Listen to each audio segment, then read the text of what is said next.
दान चेतना। कैसा दान सार्थक होता है? जिसे देकर मन निर्मल हो। क्या दान देकर मन मैला भी हो सकता है? अवश्य। विवेक के साथ दान न हो तो दानी का मन मैला भी हो जाता है। अविवेकी का दान उसके बंधन का कारण बनता है। वैसे ही जैसे कि अविवेकी की श्रद्धा, जैसे कि अविवेकी का प्रेम। विवेक न तो दान देने की शुद्ध धर्म चेतना जाग नहीं सकती। ऐसे व्यक्ति दान दें तो भी दुर्मन से देते हैं। उनका मन अहंकार से, चिड़चिड़ाहट से, घृणा से, ईर्ष्या से, लोभ से अथवा भय से भरा होता है। ऐसा दान अच्छा फल कैसे दे सकता है भला? दुर्मन का फल तो दुखद ही होगा, सुखद नहीं। विवेक हो तो दान को निष्काम बनाए रखेगा। सकाम भक्ति और सकाम प्रेम की तरह उसे सकाम बनाकर कलुषित नहीं होने देगा। उसकी पवित्रता नष्ट नहीं होने देगा।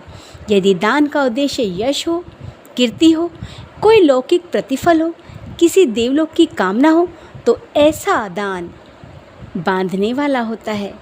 परंतु अपने इस कुशल कर्म को त्याग कर अपरिग्रह को रूप देकर आश्रय का हेतु वही दान सबसे उत्तम है। दान हमेशा ज़रूरतमंद को ही दिया जाना चाहिए, परंतु ज़रूरतमंद में भी दान के लिए योग्य पात्र चुना जाता है।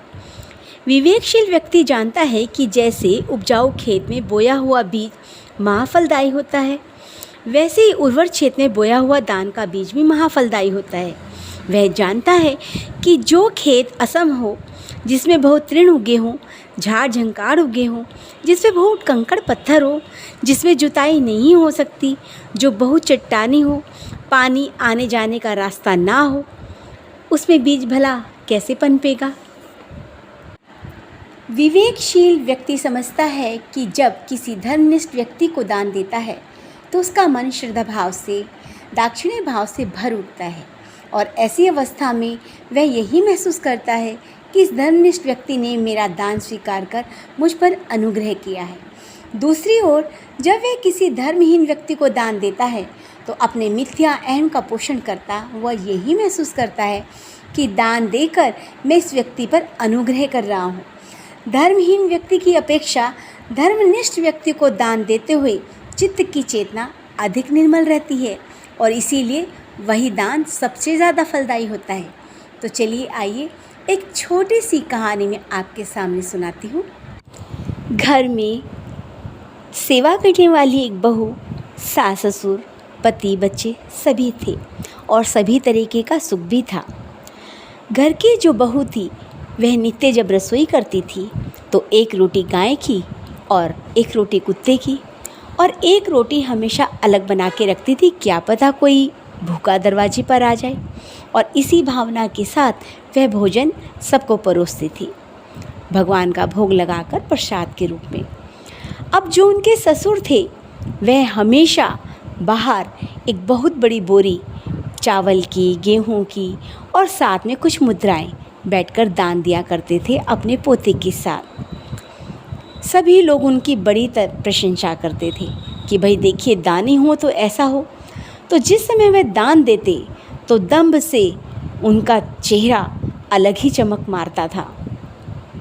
सभी लोग बोलते थे कि दान तो देते हैं परंतु आगे कुछ बोल ना पाते।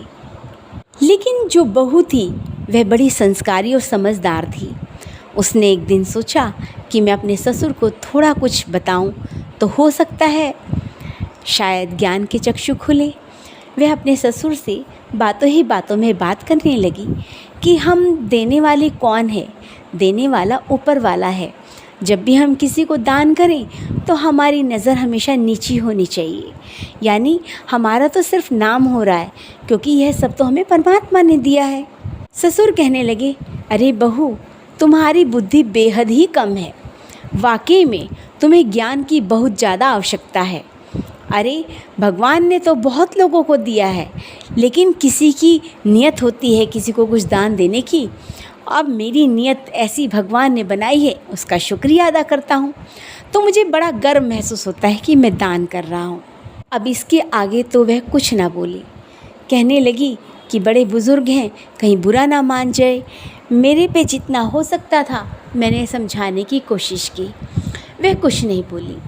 तो वह जब भी एक रोटी दान देती तो ये कोशिश करती कि किसी को उस दान का पता ना चले। एक दिन ससुर ने देखा बड़ी एक छोटी पतली सी रोटी बनाकर बहू गाय को कुत्ते को डाल रही है।